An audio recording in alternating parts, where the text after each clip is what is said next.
We play and call it work.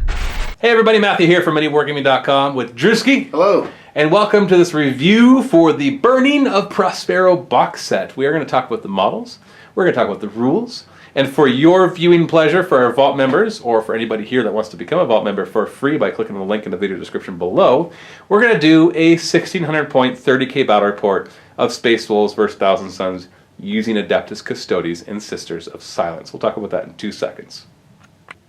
As you may or may not be aware, today this box comes out, the Horus Heresy Burning of Prospero, Space Wolves vs. Thousand Suns. But really this box is oh so much more than just that. We'll take a quick look inside the box as well as a couple of the new units that we were able to get together in a very short amount of time to make you this video and also the battle report.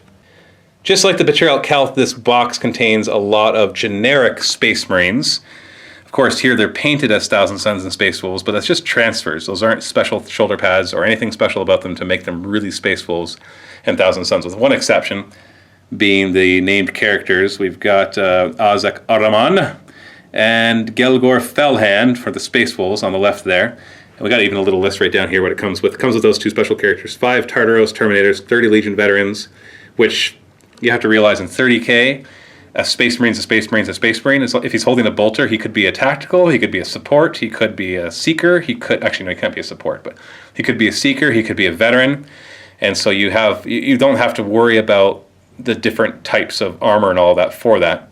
If they're holding special weapons like that plasma gun, that could be from a veteran squad, it could also be from a support squad. So they're very interchangeable. So they say veterans, but really it's just 3 Legion Space Marines. 5 Custodians from the Adeptus Custodians, and 5 Sisters of Silence, which we'll be showing off over here. We have just a quick paint job on them for now. We'll be putting more details into them. Big thanks to Steve for working really hard on getting those done. And so this is a great addition to your 30k, or heck, even your 40k armies, because it is an inexpensive way to get a lot of the miniatures, just like the Betrayal Calth. I remember when we were starting our Horus Heresy armies, I ordered a dozen of those boxes because it was just a cheap way to get Terminators and to get regular Marines and even a few Contemptors. Even though the Contemptors weren't everybody's favorite, we have a lot less concerns about the models in this box set. I just want to show off a few of the sprues here. You can see that everything is generic. The shoulder pads are not anything specifically.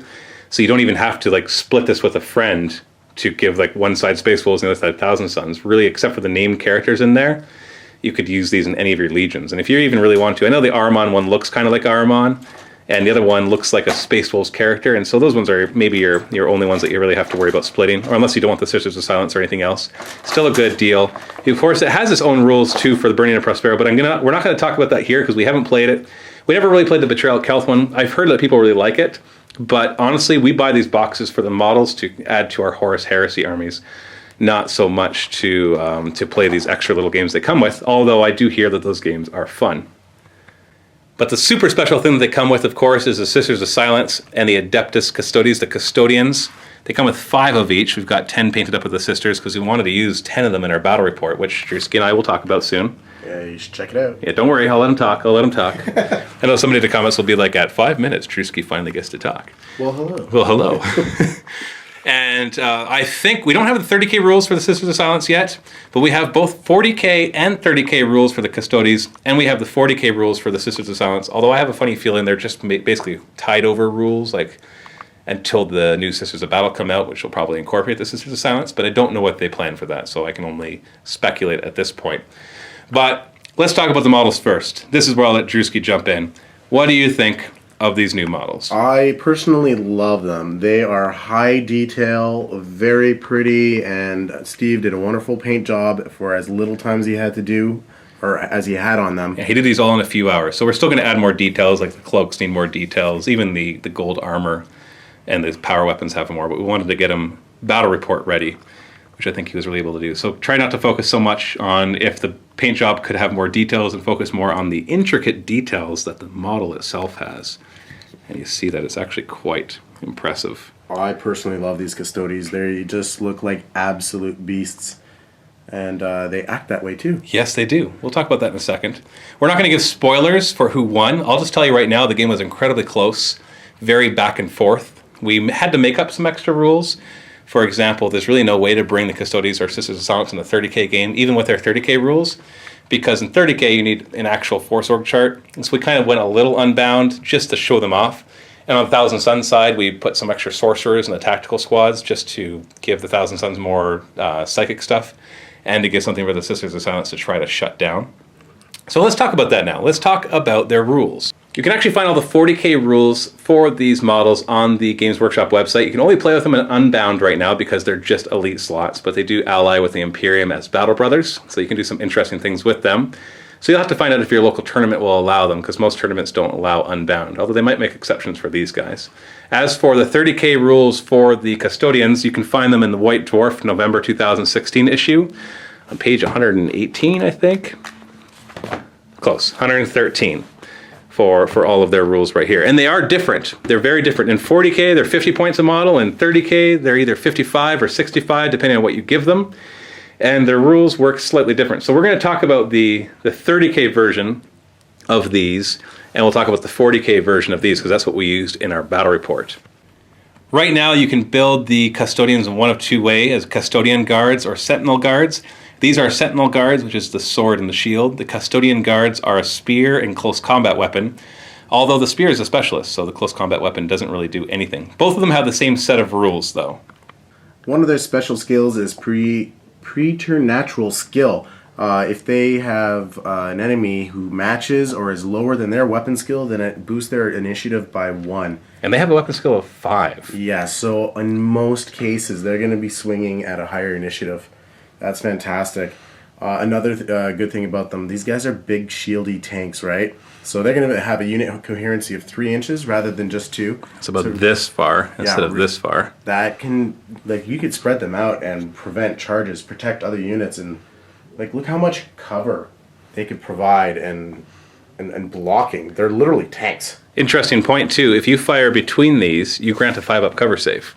Yeah, that's through a unit. Yeah, because if it says even if it doesn't partially cover them with the model, you just fire through there, you get 5-up cover. Now, what this doesn't prevent is charges, because when you charge, you can get within 1 inch of another model, as long as you don't get in base contact with them. So you could still find your way through. But if there's this one, I'm not quite sure how effective it'll be, because they have another skill, which we'll talk about in a second, which is better if they're actually in base contact. Moving on, they are immune to fear. And they have another interesting trait where they're allowed to re-roll Deny the Witch attempts. So it'll be hard to hurt these guys with psychic attacks. Even if you did, they do have a 2-up armor save and a 5-up invulnerable save. And they have move through cover. They're not Terminators, though, so they can sweep in advance. And I guess they don't count as relentless, but none of their weapons ever need that. But that's important. They have the Terminator stats without any of the disadvantage of the Terminators. In the Custodian Squad, you have the spear, the Guardian Spear. It's basically like a lance. You get strength plus 1 AP2 on the charge. Otherwise, it's strength user AP3. Remember, they're strength 5 base, so they're strength 6 AP2 on the charge, strength 5 AP3 otherwise. It's a specialist weapon, so you don't get to use your close combat weapon. But Lightning Blows has a special rule that if they roll a hit of 6, they get an extra attack. It doesn't chain, but it could get them more, because they're only base 2 attacks. This is one thing about them. They're tanky, but they don't have a lot of attacks. Both profiles are weapon skill 5, strength toughness 5, initiative 4, usually 5 though with their special rule, and 2 attacks. And they're all characters, which is really interesting. And so the sword and shield ones, on the other hand, the sword is strength user AP3 rending. So strength 5 AP3 rending. So not as good at going after Terminators, but still pretty okay. And we've got the Presidium shields, which give them a 4-up invuln, which becomes re-rollable in close combat. In addition, if they get in base contact with each other, then they count as having defensive grenades. They already have plasma and crack grenades, and this will give them defensive grenades as well. So no bonus to anybody's charge if these guys stay close together. So I think you're usually going to want, and it just says as long as any model that's in base contact gets defensive grenades. So I believe that even if they were like this, if you charged over here, it still counts as having defensive grenades. So I'm pretty sure that would still negate the extra attacks that an enemy would get against them. So they both have their uses. The ones with the shields obviously are much more survivable, whereas the ones with the spears can do more damage on the charge. Strength 6 AP2, 3 attacks each. Any 6s to hit become another attack. In both cases, their close combat weapons also have a shooting profile with a bolter. The spears is 2 shots at 18 inches, strength 4 AP4. The swords is 2 shots at 12 inches, strength 4 AP5. But the swords one can snapshot at ballistic skill 2. Why? I'm not quite sure. I'm not quite sure the fluff behind why they can snap fire better. That means Overwatch, firing at monsters, flying monsters, creatures, or if you're pinned, or whatever. But it really just comes down to that. So in either case, they're very tanky, high toughness, 2 wounds each. Not Eternal Warrior, not Fearless. So that is important to kind of point out, because it is possible for them to run, which I think is kind of funny. And we played these in the game. They are on the Space Wolf side, joined by a Space Wolf Praetor. How did you feel when you went up against them?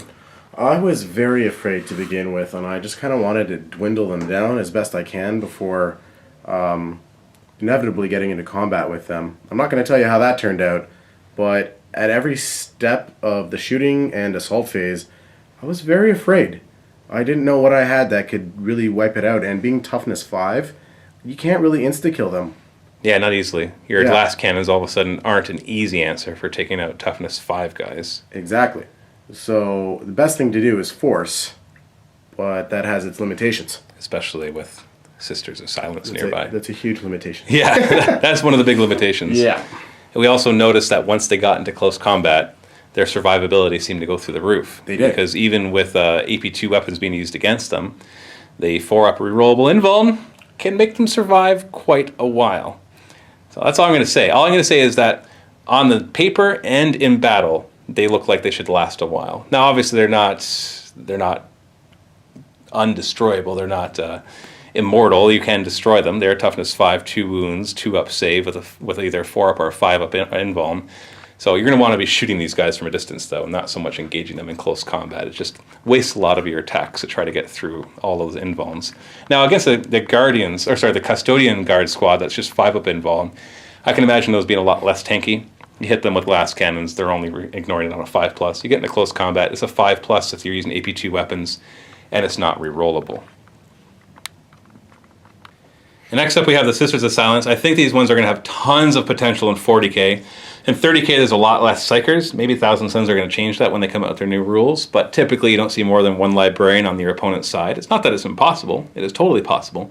It just isn't typical from what we have seen. But in 40k they'll be awesome. These are cheap.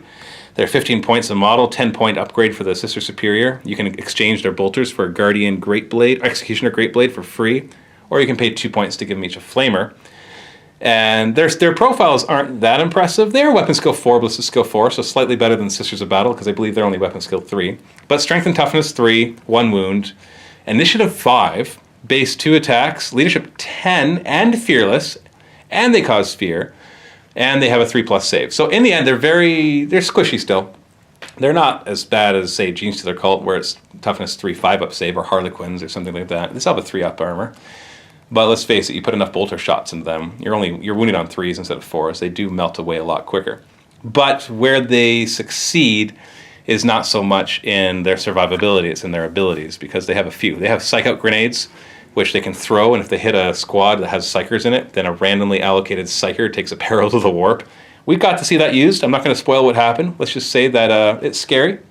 It's very effective. Yeah, very effective and very scary. When they assault...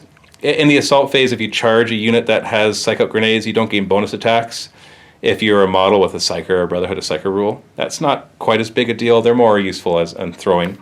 The big thing is they got the Caluxus Assassin Psychic Abomination rule, which is a 12-inch bubble around every model, where Psychers get -3 leadership, do not harness warp charges, and can only manifest powers on a 6+ rather than a 4+.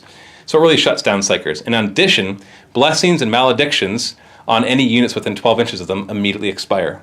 So, for example, if there's an invisible squad, just walk these Sisters within 12 inches of them, and invisibility immediately expires and goes away. So it's really good. And that's what I was talking about when we're talking about force weapons to try and insta-kill those Custodians.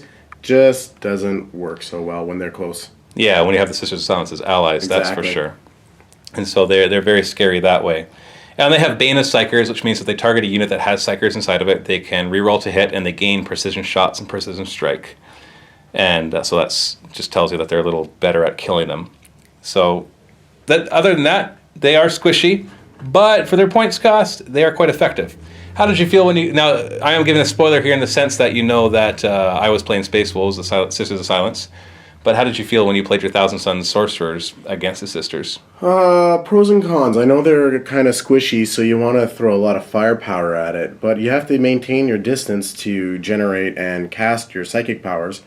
But that Executioner Great Blade, that's scary business. I didn't want that getting in. That's an AP2 attack. Granted, it's Strength 4, Weapon Skill 4, but it is AP2, swinging at Initiative 5. So that's something you really need to be careful about. So it really reduces a lot of your survivability in that area without the psychic powers and knowing that they're going to swing first and slice right through your armor. As soon as there's no Psychers on the other side of the table, however, most of their abilities kind of fizzle away, and they're not quite as impressive because who cares about their Psych Out Grenades? Who cares about Bane of Psychers? Who cares about Psychic Abomination? They just become Strength 3, Toughness 3, good initiative, good weapon skill with either bolters or with the Great Swords or Great Blades. That's not horrible, but it's still fantastic. They're still solid, especially if you had an army of them. I think seeing the Sisters of Silence army will be scary, especially if you have any Psychers on your side of the table. But so super effective against Psychers. Probably in tournament scenes, once we have a way to get Sisters of Silence in there, you're going to see them at least taken, like 1 or 2 squads taken, just to move up and shut down Psychers, shut down Death Stars that try to load up a lot of Psychers and do a lot of damage in that area. And then toss Psych Out Grenades to give Perils of the Warp and all that kind of fun stuff. That's all we're going to talk about for now. We are going to be doing more coverage of the new 30k stuff, the Prospero, as we get more models painted up and as we build more of our Space Wolf and Thousand Sons collection. And as the new books come out, we know that the book 7 is, I think it's due to come out in November, as rumors say. So that will be nice for Horus Heresy players. We'll get the rules for Space Wolves, Thousand Sons, Custodians, and Sisters of Silence. Now, if you want to go watch the battle report, 1,600 points, Space Wolf versus Thousand Sons, I could tell you it was awesome. It went back and forth. We got to see the Custodians do what they do, the Sisters of Silence do what they do, and even got to see the Thousand Sons have a lot of fun with a bunch of psychic powers. You can click the link below to go and watch that right now. If you are not a Vault member, you can still click it, get a free 7-day trial, get instant access to the MiniWarGaming Vault and the battle report that we're talking about, along with thousands of others, as well as all the future ones that we do as we review this box set. Thanks so much for watching. Happy wargaming.